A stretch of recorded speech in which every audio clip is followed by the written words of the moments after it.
bà nhỏ hay bằng phố này ta đọc một mũi ngày thì nhỏ lo ní anh ní không về đọc mũi ngày nhỏ phần năng sai đậm vào ngày thì đọc mấy cái nhỏ kháng cơm ní cứ độ cho nhỏ hỏi mình chỉ vẫn năng rồi rồi mình chỉ vẫn vì tam tới tu ní anh nhỏ bạn ta pet sập rồi tu ní ra nhỏ bạn làm đây ha nhỏ đây ha chẳng vì ai ban trầm rồi thấy mày phải chiêng ấy rồi còn mày xàm ấy trơn nhỏ được mấy hay là video top nhom năng nhiều pi cả thay toàn rằng mấy hayอายุประมาณថ្ងៃទើបវាធ្លាក់ពងវិញបន្ទាប់ពីយើងចាំប៉ុណ្ណេះទៅហើយបងប្អូនអាចទស្សនាវីដេអូបន្តទៀតរបស់ខ្ញុំបានហើយចាប់ពីប៉ុណ្ណេះទៅគឺយើងចាំថែទាំរហូតដល់45ថ្ងៃគឺចាប់ដើមធ្លាក់ពងទៀតហើយបងប្អូនណាចាប់ដើមធ្លាក់ពងមួយតអាយុ60ថ្ងៃឡើងទៅគឺចាប់ដើមធ្លាក់ពងបាន90% ទៅ95% ហើយគ្រូយើងដែរគឺអាយុចាប់ពី70ថ្ងៃឡើងទៅគឺធ្លាក់ពងច្រើនបងប្អូនណាធ្លាក់ពងពេញគឺ100ក្បាលគឺអាចធ្លាក់ពងបាន90ក្បាលឬក៏80ក្បាលប៉ុណ្នេះទុកថាបាន90ទៅ80% ហើយគ្រូដែលឆិតញាស់ចេះហើយចាប់ដើមញាស់ចេះគឺសំខាន់ផុតគឺសំណើមបងប្អូនណាសំណើម10សំណើមត្រូវការឲ្យបាន60% ឡើងទៅបងប្អូនណាដល់75% ដោយសារខ្ញុំបើកទូរៀងយូរដែរធ្វើឲ្យកម្ដៅនិងសំណើមធ្លាក់ចុះហើយកម្ដៅគឺយើងយក 37.5 ហើយអានេះដោយសារយើងដកកម្រើបចេញដើម្បីយើងថតហើយអានេះអាយុវា40ថ្ងៃ41ថ្ងៃគឺត្រៀមពងហើយបងប្អូនណាចាប់បានត្រៀមពងហើយអានេះបងប្អូនត្រូវការអាចកំងបានបងប្អូនណាអាចកំងបានប៉ុននេះមួយក្បាលតែ 4000 ទេបងប្អូនណាមួយក្បាលតែ 4000 ទេ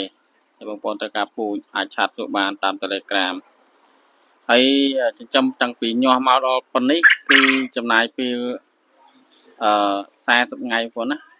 40ថ្ងៃហើយនេះដែរជាចំណីដែលខ្ញុំឲ្យគ្រូកំស៊ីបងប្អូនណាប្រូតេអ៊ីនយ៉ាងតិច 17% នេះគឺมันស័ក្តិសមប្រមាណទេបងប្អូនណាវារៀងតិចចាប់ពីនេះ 20% អី 19% អីគឺល្មមសម្រាប់គ្រូបងប្អូនណាប៉ុន្តែនេះខ្ញុំយកចំណីមាន់ពងយកមកឲ្យគ្រូស៊ីគឺគ្រាន់ថាវាកម្រិតទាបបន្តិចមែនតែពងគ្រូយើងមកពងមកបានធំល្អណាស់ជាមួយខ្ញុំបន្តិចទៀតខ្ញុំនឹងយកទៅថតនៅកន្លែងត្រង់គ្រូខ្ញុំថាពងវាប៉ុណ្ណានេះបងប្អូនណាដោយសារឥឡូវទៅតែម៉ោង 4 ទៅម៉ោង 4 វាអត់ទាន់ពងច្រើនទេវាទើបធ្លាក់មកបានតិចខ្លះនេះបងប្អូនណា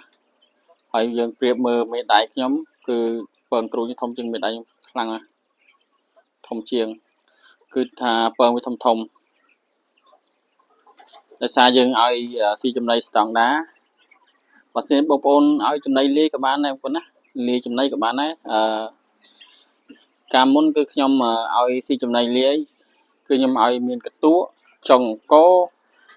ពោតហើយនឹងចំណីមាន់ចំណីកូនមាន់យើងលាយមុខ1គីឡូលាយមុខ1គីឡូគាត់ថាពងវាមកគឺมันច្រើនដូចយើងឲ្យស៊ីចំណីស្តង់ដាទេពងវាមកគឺទីមួយវាអត់បានដល់ 80% ឬ 90% ទេវាធ្លាក់ពងមកបានប្រហែលជា 50 ទៅ 60% ហើយអានេះគឺគ្រូសបងប្អូនណាគ្រូពណ៌សពូជនេះគឺដបងឡើយគឺពូជវា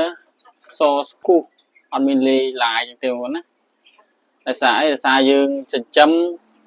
ដាក់ជាមួយគ្រូធម្មតាយើងហ្នឹង ទៅវាឆ្លងទៅវាកាត់មកចេះវាស្អាតស្អាតបានទេគាត់ថាពូជនេះវាថ្លៃបន្តិចបងប្អូនណាវាថ្លៃជាងបន្តិចជាងគ្រូធម្មតាគ្រូអ៊ីតាលីធម្មតាហើយបងប្អូនមានចំណាក់អារម្មណ៍ចង់ចាំពូជគ្រូអ៊ីតាលីបងប្អូនអាចទៅមកខាងខ្ញុំបានតាម Telegram ខ្ញុំបានទៅក្រុមទូរស័ព្ទផងដែរហើយបើសិនបងប្អូនថាចិញ្ចឹមគ្រូនេះពិបាកគឺខុសឲ្យបងប្អូនណាមិនពិបាកទេស្រួលណាឲ្យតែយើងមានចំណីឲ្យវាស៊ីគឺចិញ្ចឹមដាក់ចោលក៏បានដែរឲ្យមានទឹកមានចំណីនឹងទ្រង់រឿងជំងឺឈឺស្កាត់អីអត់មានទេបងប្អូនណាអត់មានឃើញផ្ទុះជំងឺទេដោយសារខ្ញុំចិញ្ចឹមពូជនេះអត់ទាន់ឃើញមានជំងឺទេបងប្អូនហើយបើសិនបងប្អូនចិញ្ចឹមយកពងគឺបងប្អូនដាក់ទ្រង់ពងហូរមកដោយសារខ្ញុំមេបាននេះខ្ញុំទុកលក់ដូច្នេះហើយខ្ញុំអត់ដាក់ទ្រង់ឲ្យហូបពងទេ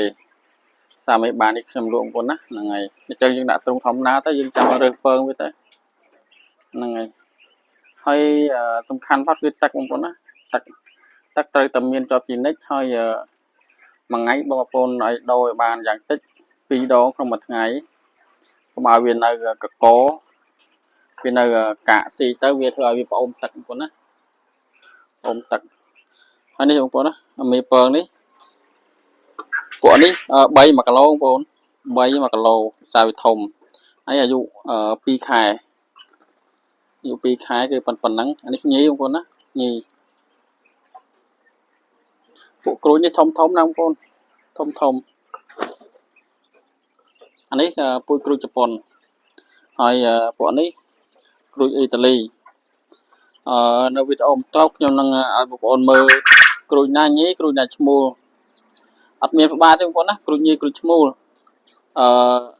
បងប្អូនមើលដល់កន្លែងកវានិងក្បាលវាគឺវាមានឆ្នូតពណ៌ខ្មៅចេះនេះញីហើយក្បាលវានឹងលូលូនទៅសក់ចេះអាហ្នឹងគឺញីហើយឈ្មោលខ្ញុំនឹងចាប់ឈ្មោលមួយទៀតឲ្យបងប្អូនមើលនេះឈ្មោលបងប្អូនណាបងប្អូនមើលកន្លែងកវាកន្លែងកវាអត់មានអុចខ្មៅទេបងប្អូនណាមានអុចខ្មៅទេហើយកន្លែងភ្នែកកន្លែងអីមានពណ៌ក្រហមហើយវាបូលវាស្រែកបូលអាហ្នឹងគឺឈ្មោលតែបើសិនជាមានអុចខ្មៅនឹងក្រើមចេះអាហ្នឹងគឺញីហ្នឹងហើយវីដេអូបន្ទាប់បងប្អូនអាចទស្សនាបានហើយបងប្អូនមានចម្ងល់អីអាចខមមិនខាងក្រោមសួរបានឬក៏ឆាតមក Telegram ខ្ញុំបានបងប្អូនណាហ្នឹងហើយអរគុណជួបគ្នានៅវីដេអូក្រោយ